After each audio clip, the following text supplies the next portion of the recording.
Bismillahirrahmanirrahim. Assalamualaikum warahmatullahi wabarakatuh. Alhamdulillah wassalatu wassalamu ala rasulillah wa ala alihi wa sahbihi wa man walah wa la hawla wa la quwwata illa billah. Raditu billahi rabba wa bil islami dina wa bi muhammadin nabiyya wa rasula. Rabbi shrah li sadri wa yassir li amri wa hlul 'uqdatam min lisani yafqahu qawli, amma ba'd. Alhamdulillah, kita sekarang masuk ke dalam pertemuan kelima dalam mata kuliah membahas kitab fikih. Kita sudah pernah membahas tentang mazhab Syafi'i, lalu kemudian mazhab Hanafi, maka sekarang kita masuk ke dalam mazhab Maliki. Bagaimana sejarahnya, lalu kemudian usul dari mazhab Maliki itu apa saja, dan silsilah literatur utama dalam mazhab Maliki tersebut. Kali ini adalah yang cukup sulit bagi saya untuk mencari tentang mazhab Maliki, karena literatur yang saya miliki terbatas, hingga akhirnya saya harus mencari-cari. Dan saya menemukan ada silsilah penjelasan tentang mazhab Maliki dari Syekh Sa'id Al-Kamali, beliau dari Maroko. Video itu berisi silsilah video, ada 6 video, rata-rata satu videonya sekitar 1,5 jam. Saya harus menonton video itu untuk lebih tahu lebih dalam, tentang mazhab Malik ini, dan saya sampai mencatat 6 halaman dalam buku saya dari melihat video itu. Karena memang kalau para ulama menyatakan faqidu syai' la yu'ti, orang yang tidak punya tidak mungkin dia bisa ngasih. Maka untuk mempersiapkan materi sekarang mazhab Maliki ini butuh waktu berhari-hari saya mencari, membaca, dan sampai saya mencari kitab Al-Muwatta karya Imam Malik, hingga akhirnya saya menemukan kitab Al-Muwatta Imam Malik. Baik, kita mulai. Mazhab Maliki, imamnya adalah Imam Malik bin Anas bin Malik bin Abi Amir. Anas itu seorang muhaddis, tapi sedikit. Pamannya itu adalah Abu Suhail bin Malik, seorang muhaddis juga, dan dia lebih banyak hadisnya daripada bapaknya Imam Malik tadi. Bahkan Abu Suhail ini adalah guru dari Ibnu Syihab Az-Zuhri. Lalu kemudian Malik bin Abi Amir, kakeknya dari Imam Malik, itu salah seorang kibar tabi'in, seorang tabi'in yang besar. Beliau belajar kepada banyak sahabat, bahkan ketika Utsman bin Affan wafat, dibunuh di rumahnya Malik bin Abi Amir, kakeknya Imam Malik ini, beliau salah satu orang yang masuk ke dalam rumahnya malam hari bersama beberapa orang dan mengurusi jenazahnya Utsman bin Affan. Jadi kakeknya beliau adalah seorang ulama besar, bapaknya juga adalah seorang muhaddis, dan beliau menjadi imam yang besar. Nah, Imam Malik dilahirkan pada tahun 93 Hijriah di Madinah, dan beliau tidak pernah keluar dari Madinah. Beliau menetap di situ, mencari ilmu di situ, berguru kepada guru-guru yang ada di sana di Madinah. Kita lihat kepada video yang terakhir kemarin tentang mazhab Hanafi, bahwasanya di zaman tabi'in ada 2 madrasah utama, yaitu madrasah Kufah yang merupakan madrasatul Ra'yi dan madrasatul Hijaz yang merupakan madrasatul Hadis. Nah, dari Kufah itu muncul Abu Hanifah sebagaimana yang kemarin saya jelaskan. Di Madinah ini muncul Imam Malik bin Anas. Imam Malik, beliau belajar kepada banyak orang. Di antaranya ada fuqaha Madinah Sab'ah. Kalau kita cari tentang 7 orang fakih Madinah, itu inilah nama-nama yang terkenal. Jadi di zaman tabi'in ada sekelompok ulama besar, 7 orang ulama besar di Madinah. Orang-orang mengenalnya dengan fuqaha Madinah Sab'ah, 7 orang fakih Madinah. Mereka adalah Sa'id bin Al-Musayyib, Ubaidillah bin Abdullah, Al-Qasim bin Muhammad bin Abi Bakar As-Siddiq, Urwah ibn Zubair, Sulaiman bin Yasar, Kharijah bin Zaid bin Sabit, lalu kemudian Abu Bakar bin Abdurrahman. Itu ada di zaman sebelum Imam Malik, jadi zaman tabi'in. Dan Imam Malik berguru kepada mereka ini. Ini 7 orang fuqaha Madinah yang terkenal di zaman tabi'in. Mereka kemudian menjadi guru-gurunya Imam Malik radhiyallahu anhu. Imam Malik belajar kepada banyak guru. Beliau sudah menghafal Al-Quran sejak kecil. Lalu kemudian ada kisah yang menarik ketika beliau sudah menghafalkan Al-Quran dan beliau minta izin kepada ibunya untuk belajar kepada gurunya, Rabi'atul Ra'i atau Rabi'ah bin Abdurrahman. Ibu, saya mau berangkat ke rumahnya Rabi'ah, ingin belajar. Lalu kemudian ibunya bilang, sini kamu. ibunya memberinya baju yang bagus, memakaikan torbus imamah yang bagus. Lalu kemudian ibunya berkata kepada Imam Malik, ta'allam min adabihi, idhab ila Rabi'ah wa ta'allam min adabihi qabla ilmihi. Udah bagus seperti ini, silahkan pergi ke Rabi'ah, lalu kemudian belajarlah adabnya sebelum belajar ilmunya. Beliau belajar dari banyak ulama, tapi di antara ulama yang menjadi guru utama beliau ada Rabi'atul Ra'i, ada Nafi' Maula Abdullah ibni Umar. Itu guru beliau yang kedua, Nafi' Maula ibni Umar. Nafi' itu awalnya seorang budak yang dimerdekakan oleh Abdullah bin Umar. Lalu kemudian Imam Nafi' beliau mengkhidmahkan dirinya untuk meriwayatkan hadis dari Abdullah bin Umar. Maka Imam Bukhari menyatakan bahwasanya silsilah dhahabiyah, sanad emas, sanad yang paling keren, yang paling bagus adalah Malik an Nafi' an Ibni Umar. Itu Imam Bukhari menyatakan. Jadi ketika Imam Bukhari sudah menyatakan sanad yang paling baik itu Malik an Nafi' an Ibni Umar, itu berarti kita sudah melihat posisi Imam Malik itu sebegitu hebatnya. Jangankan Imam Malik yang disebut secara khusus sebagai silsilah dhahabiyah oleh Imam Bukhari, orang-orang yang diambil sanadnya oleh Imam Bukhari itu akan termasuk orang-orang yang keren, Rijalul Bukhari. Kalau orang sudah termasuk ke dalam Rijalul Bukhari, orang udah nggak lagi nanya orang ini siqoh atau enggak, orang ini terpercaya atau enggak, orang ini ibadahnya seperti apa. Karena orang yang termasuk ke dalam sanad yang ada di dalam Sahih Bukhari itu pasti orang-orang yang keren, orang-orang yang siqoh, orang-orang yang Rijalul Bukhari udah masyhur. Tambah lagi ini Imam Malik disebutkan secara khusus, silsilah dhahabiyah, sanad yang paling bagus adalah Malik an Nafi' an Ibnu Umar. Jadi dari situ kita tahu makanah ilmiyah, posisi kerennya Imam Malik dalam ilmu hadis itu seperti itu. Imam Malik beliau menyatakan, saya tidak berani duduk di sini di majelis ini sampai saya menghadap kepada 70 orang ulama yang menyetujui agar saya bisa duduk di sini, kata Imam Malik.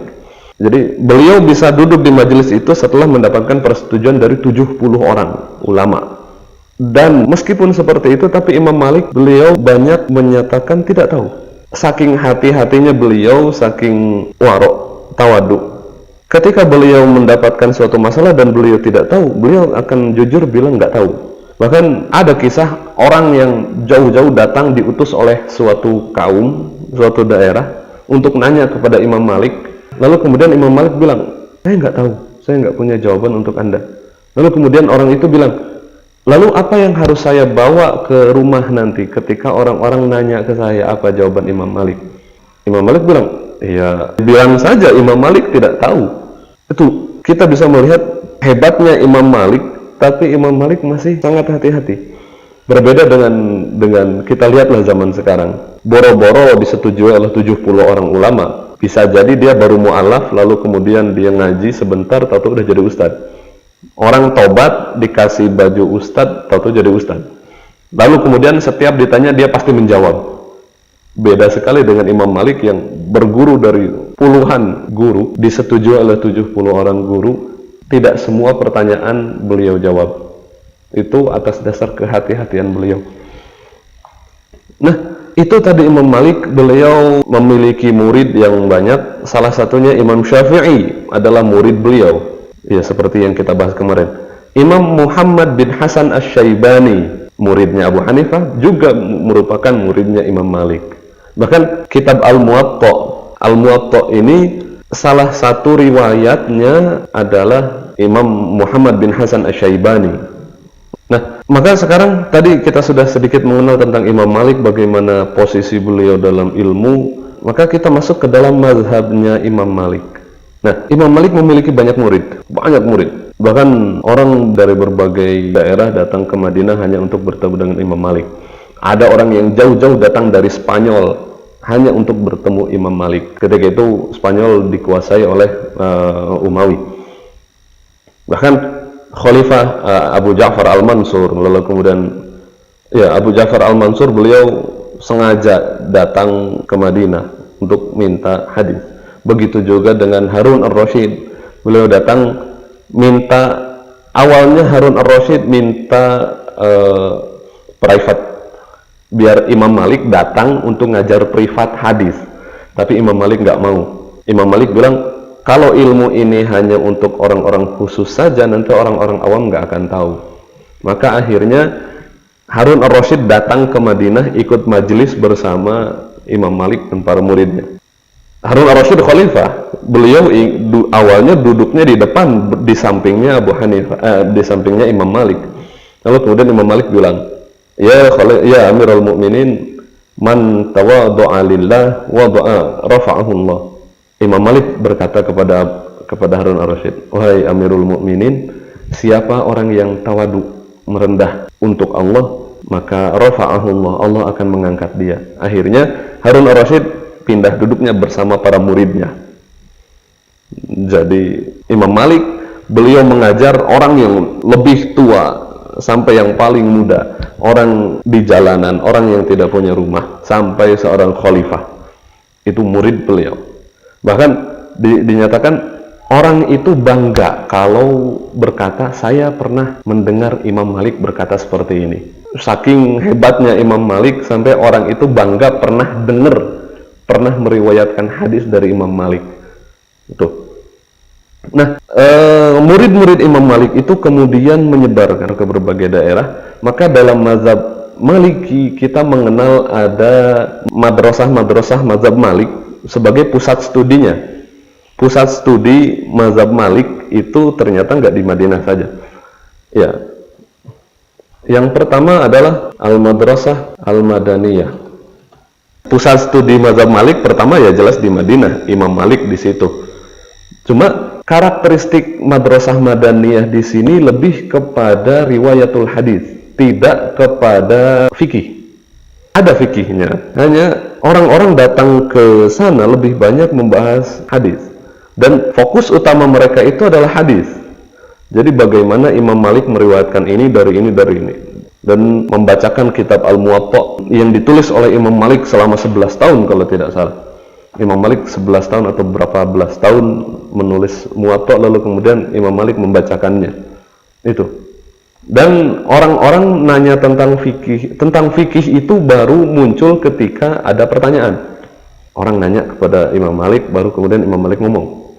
Tapi kalau enggak, maka Imam Malik akan meriwayatkan hadis dan menjelaskan hadis. Nah, itu yang menjadi ciri khas dari Madrasah Madaniyah, madrasah yang di Madinah. Nah, lalu kemudian ada murid Imam Malik yang berasal dari Mesir. Ini menjadi orang paling utama lah dalam penyebaran mazhab Malik. Al-Madrasah Al-Masriyah, pusat studi mazhab Malik yang ada di Mesir. Itu dibawa oleh Abdurrahman Ibnul Qasim. Ada juga Ashhab, ada juga Utsman Ibnul Hakam. Tapi orang yang paling utama adalah ini, Abdurrahman Ibnul Qasim. Mereka bertiga adalah muridnya Imam Malik. Imam Malik masih hidup, tapi mereka sudah pulang ke Mesir dan menyebarkan mazhab Malik di Mesir. Di Mesir saat itu ada seorang ulama lagi yang emang sudah menjadi ulama di sana, namanya Al-Laits bin Sa'ad. Al-Laits bin Sa'ad ini orang kaya, dia ulama, dia dekat dengan Imam Malik, meskipun mereka sering berdebat khususnya dalam perkara amalu ahlil Madinah. Tapi mereka masih dekat, mereka berhubungan, saling kirim surat dan sebagainya. Bahkan dikatakan ketika Imam Malik ingin menikahkan putrinya, Imam Malik mengirimkan surat kepada Al-Laits bin Sa'ad meminta untuk mengirimkan pengharum, pengharum lah. Lalu kemudian ternyata Imam Laits bin Sa'ad mengirimkan satu unta yang di punduknya penuh dengan wewangian. Lah, emang Imam Malik hanya butuh untuk memberi wewangian untuk putrinya, bukan untuk satu Madinah, tapi dikasihnya segitu.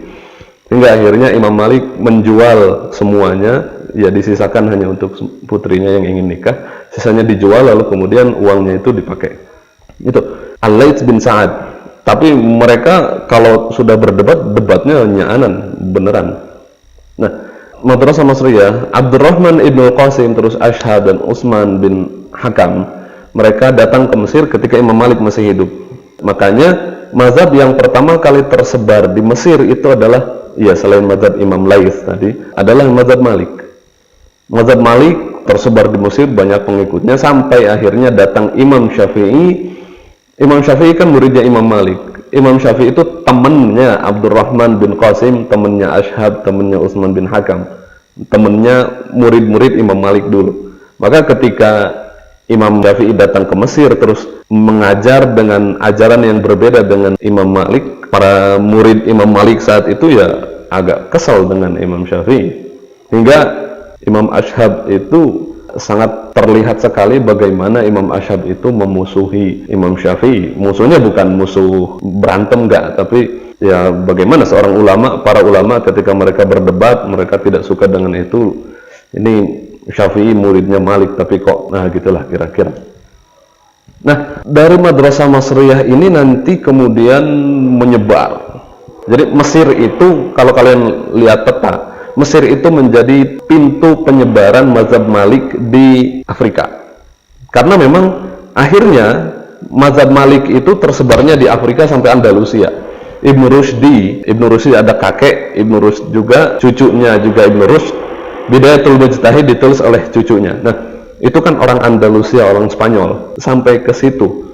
Kalau mazhab Syafi'i kan, mazhab Syafi'i di Mesir ada, di Yaman ada, lalu kemudian Asia Tenggara.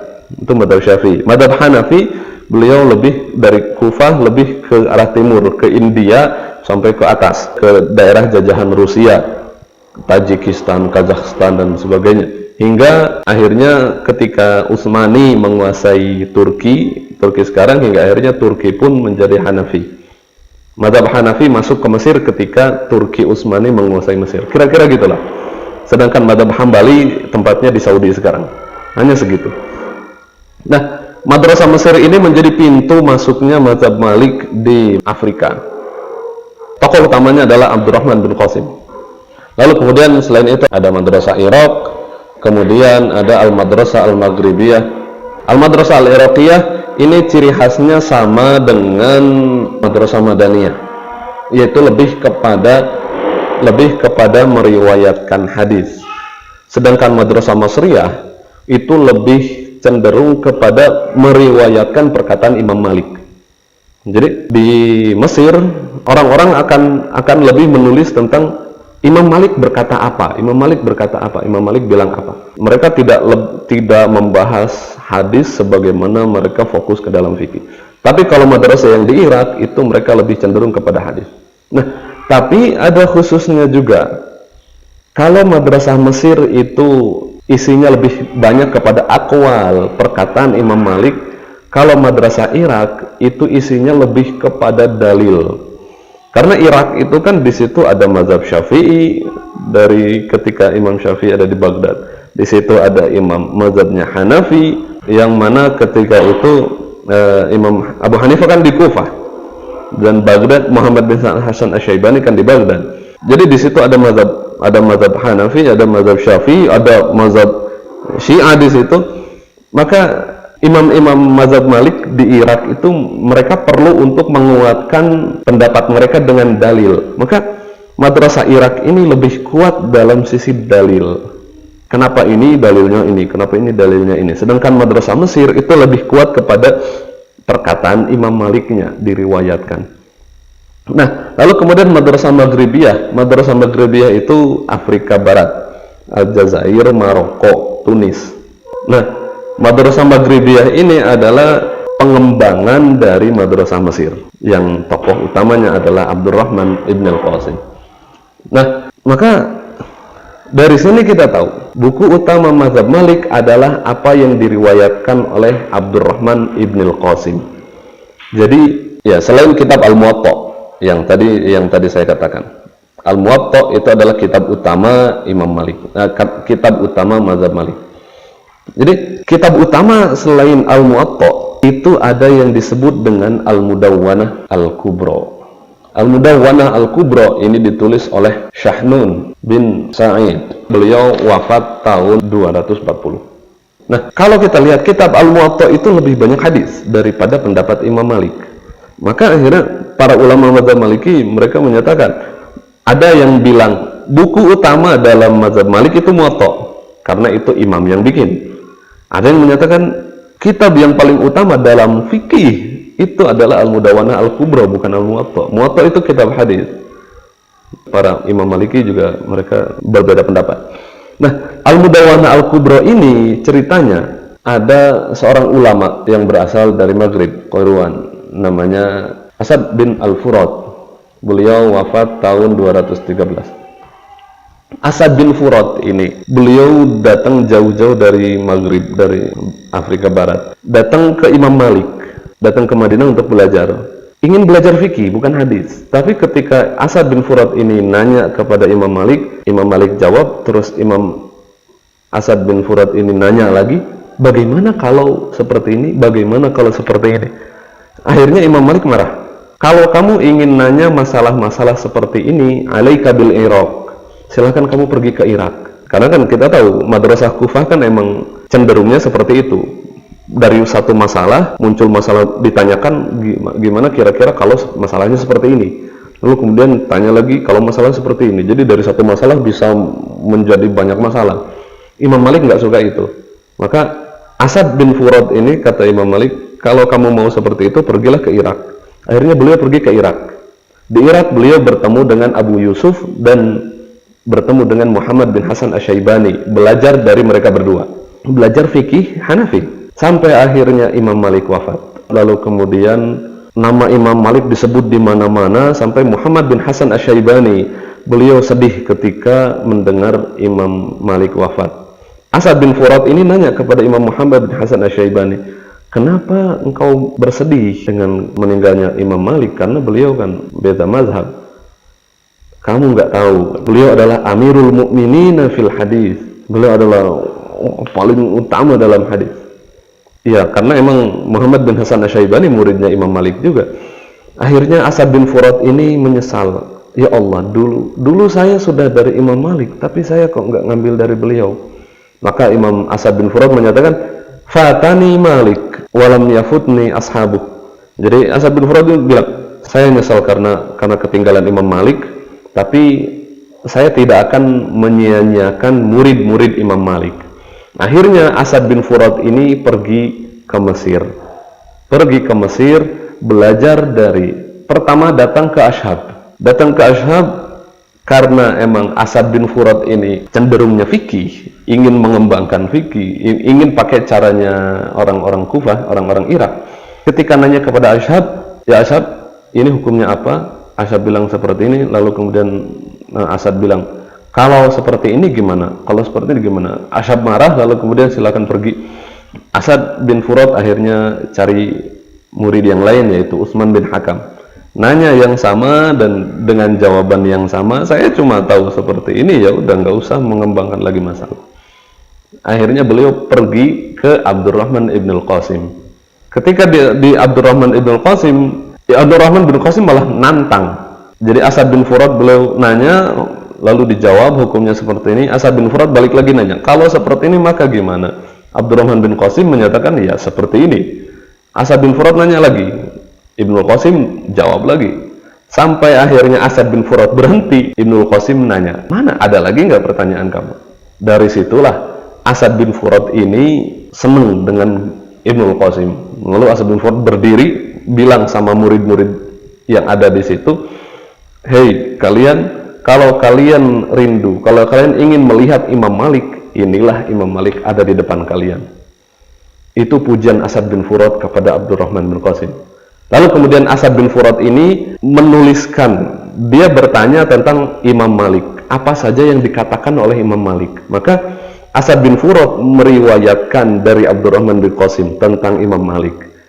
Nah, riwayat itu dituliskan oleh Imam Asad bin Furat dalam lembaran-lembaran. Lembaran-lembaran itu dikenal dengan Al-Asadiyah.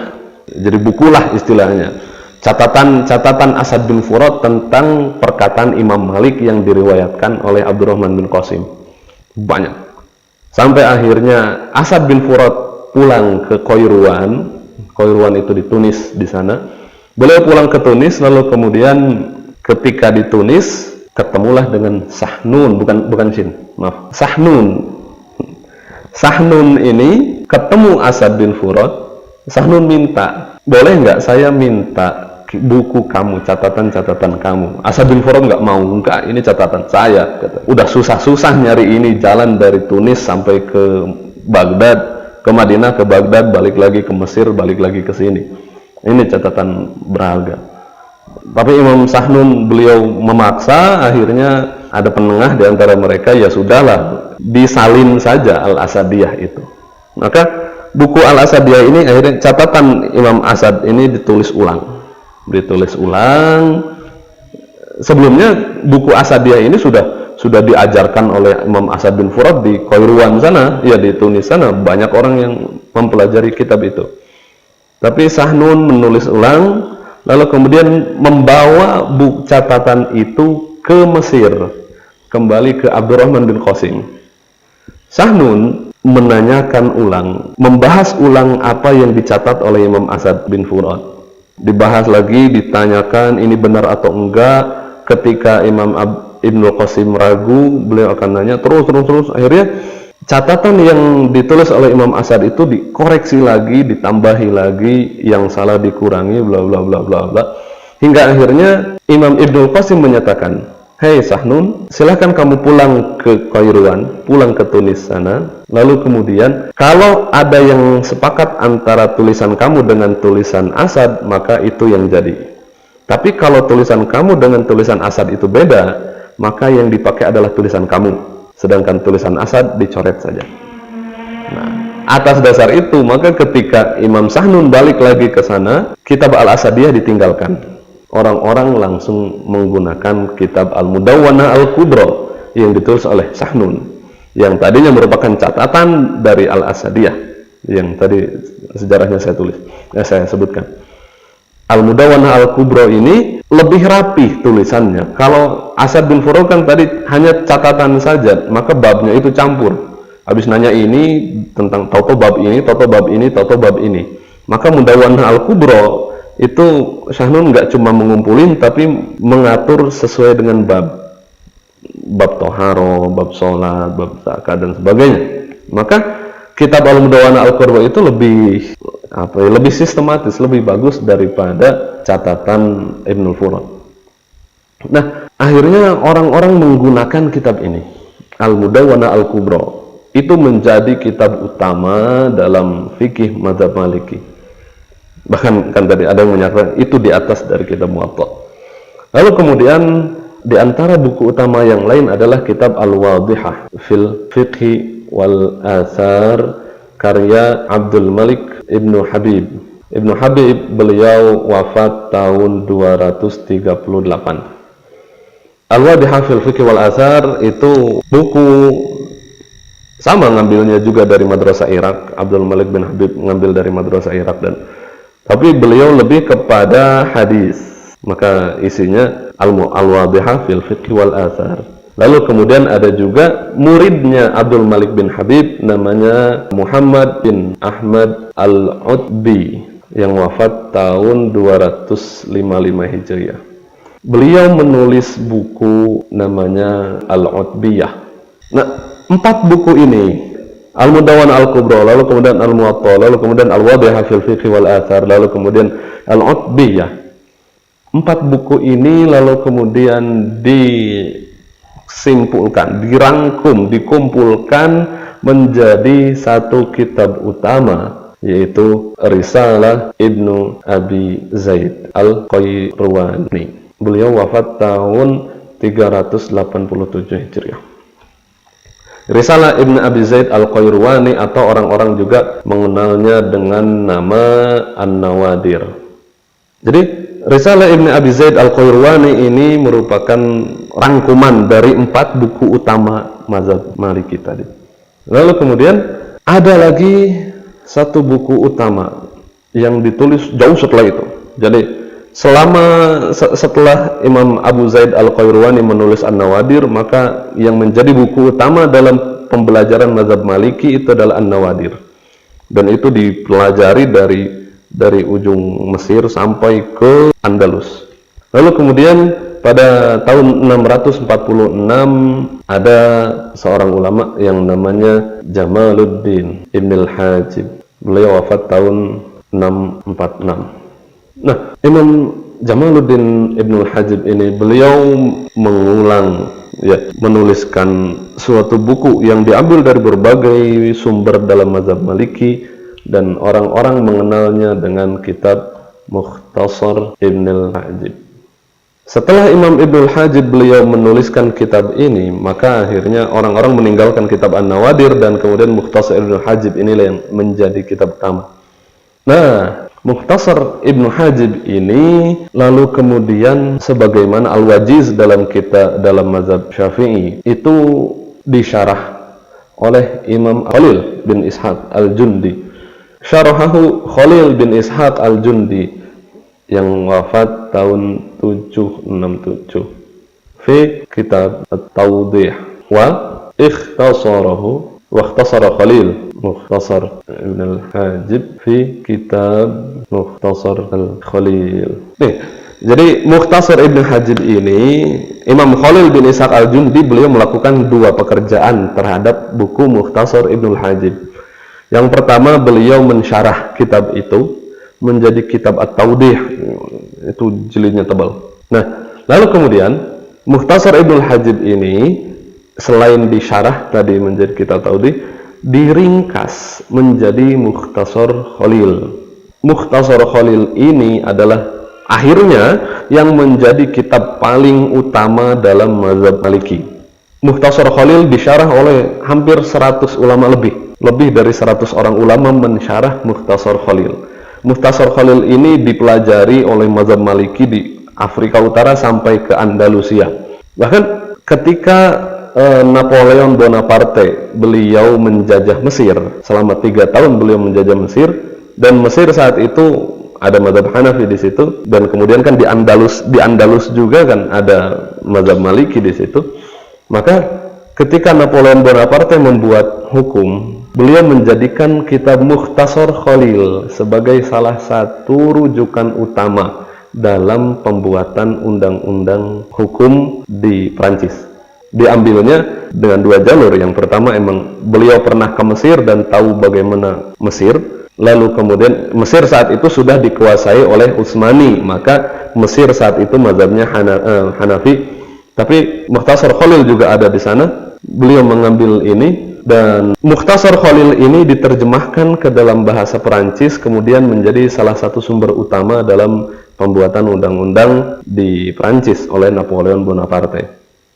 Itu. Maka pembahasan kita tentang, kalau kita mau membahas masuk ke dalam pendapat utama dalam mazhab Maliki, kita bisa mengambil dari sini. Kita bisa mulai masuk dari Mukhtasar Khalil ini. Karena Mukhtasar Khalil inilah yang kemudian menjadi buku paling utama di dalam mazhab Maliki.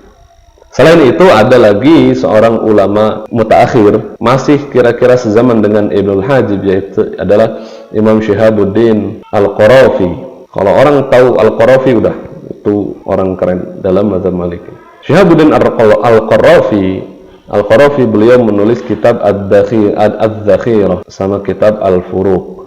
Beliau menulis kitab 2 ini, Az-Dzakhirah sama kitab Al-Furuq. Maka dalam mazhab Maliki kita bisa masuk dari sini untuk mencari kitab utamanya, untuk mencari kitab utama. Ini nanti sama seperti dalam mazhab Syafi'i, kira-kira Mukhtasar Khalil ini sama seperti Minhajut Thalibinnya Imam Nawawi. Setelah ini, buku-buku yang ada di zaman setelah itu akan kembalinya ke buku ini.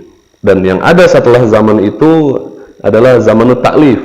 Jadi masa setelah buku utama Mukhtasar Khalil, atau kalau dalam mazhab Syafi'i itu Minhajut Thalibin, masa setelah itu adalah orang-orang akan merujuk kepada kitab itu, disyarah, diringkas, dibuat buku yang tingkatan rendah. Maka kitab Safinatun Najah, kitab Fathul Qorib itu kan ringkas, kitab yang untuk mubtadiin, dan itu merujuknya kepada kitab Minhajul Talibin Imam Nawawi dengan syarahnya. Maka begitu juga kira-kira dalam mazhab Maliki, buku-buku yang tingkatan dasar itu kembali kepada kitab ini dengan syarah-syarahnya. Itu.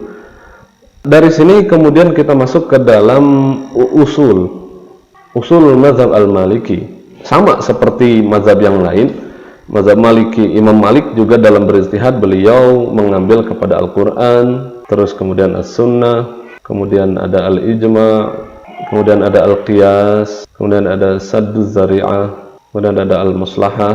Nah, tapi yang paling menjadi ciri khas dari mazhab Malik adalah amal ahlul Madinah. Amal ahlul Madinah ini adalah yang menjadi ciri khas dari mazhab Malik, yaitu perbuatan orang Madinah. Kenapa perbuatan suatu kaum di suatu daerah bisa menjadi dalil hukum? Imam Malik di sini ditentang oleh hampir semua mazhab. Karena apa bedanya Madinah dengan yang lain?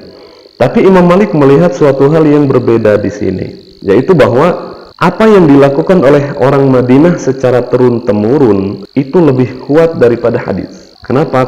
Karena gini, hukum yang diturunkan itu banyak di Madinah. Ketika di Makkah kan hukumnya tidak terlalu banyak, dan memang orang-orang setelah dari Makkah pindah ke Madinah ya semua di Madinah. Madinah adalah pusat syariah Islam. Maka apa yang dilakukan oleh para sahabat itu adalah apa yang diajarkan oleh Rasulullah SAW langsung.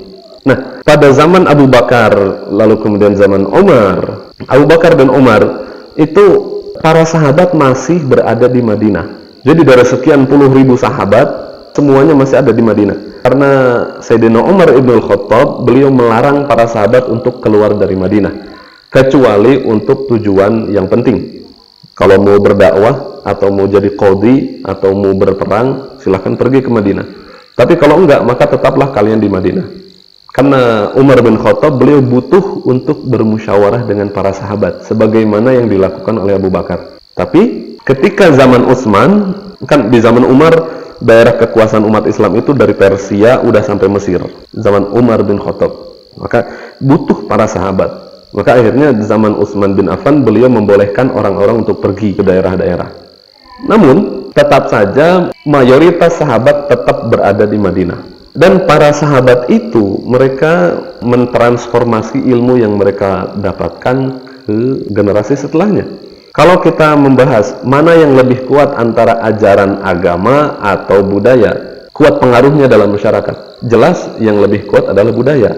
Nah, ketika ajaran Islam sudah menjadi budaya, berarti ajaran Islam itu sudah mengakar kuat di masyarakat. Itu sebabnya alhamdulillah Islam di Indonesia sudah menjadi budaya, hingga orang non-muslim pun bisa bilang alhamdulillah, bisa bilang syukur, bisa, karena sudah menjadi budaya.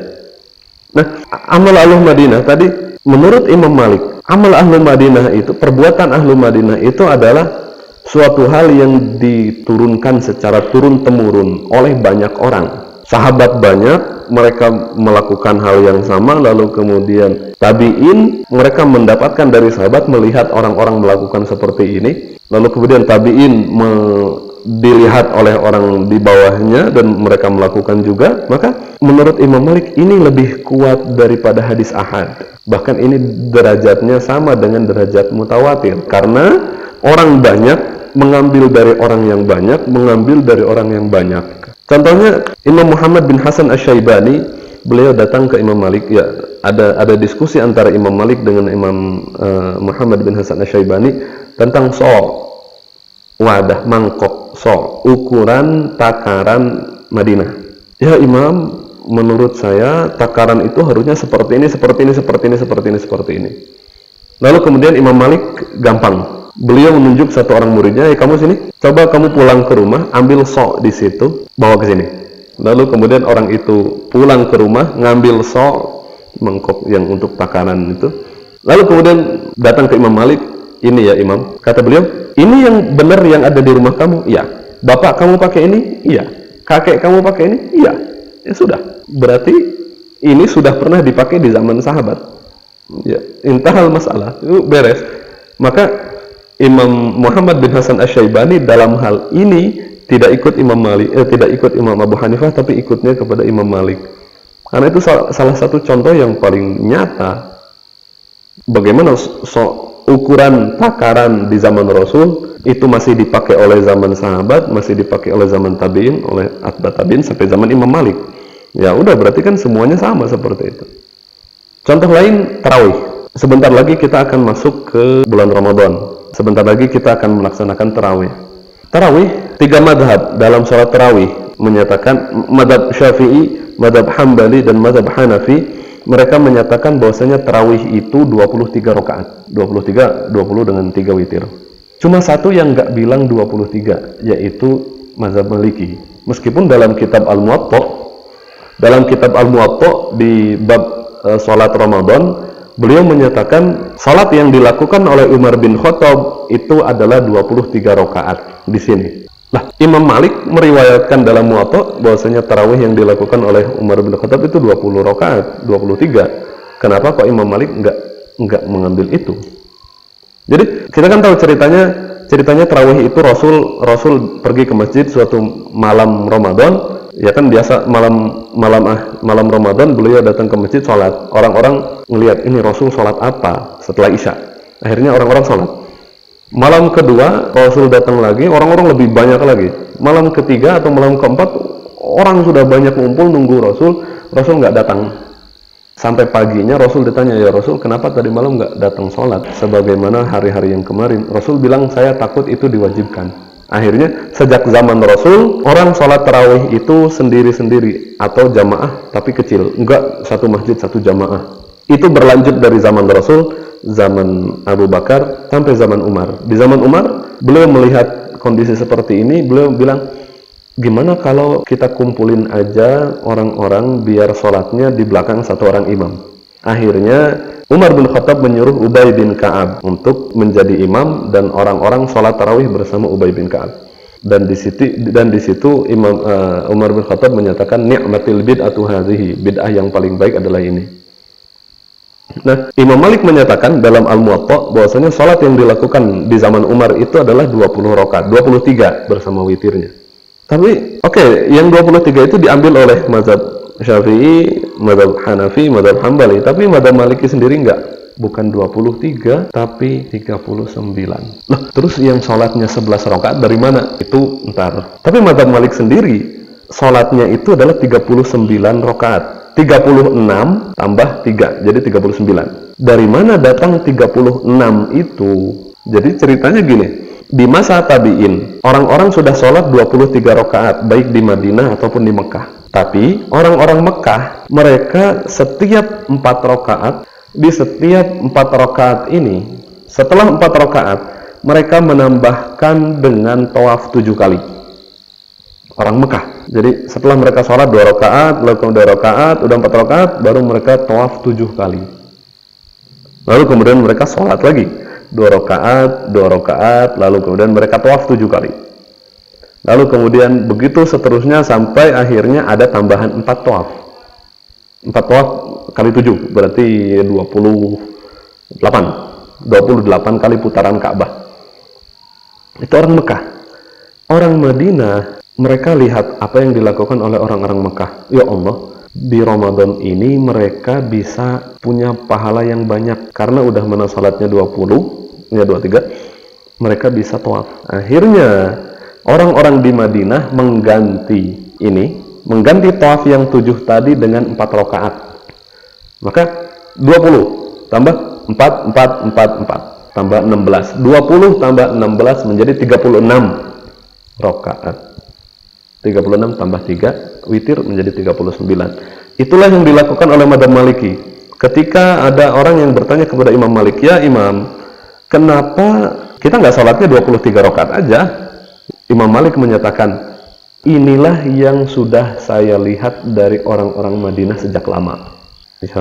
Akhirnya mazhab Malik, mereka mengambil sholat tarawih dengan jumlah sekian itu dari amal ahlu Madinah. Kira-kira begitu. Begitu saja, semoga bermanfaat, semoga kita dijaga oleh Allah Subhanahu wa taala, tetap jaga kesehatan. Barakallahu fikum. Wassalamualaikum warahmatullahi wabarakatuh.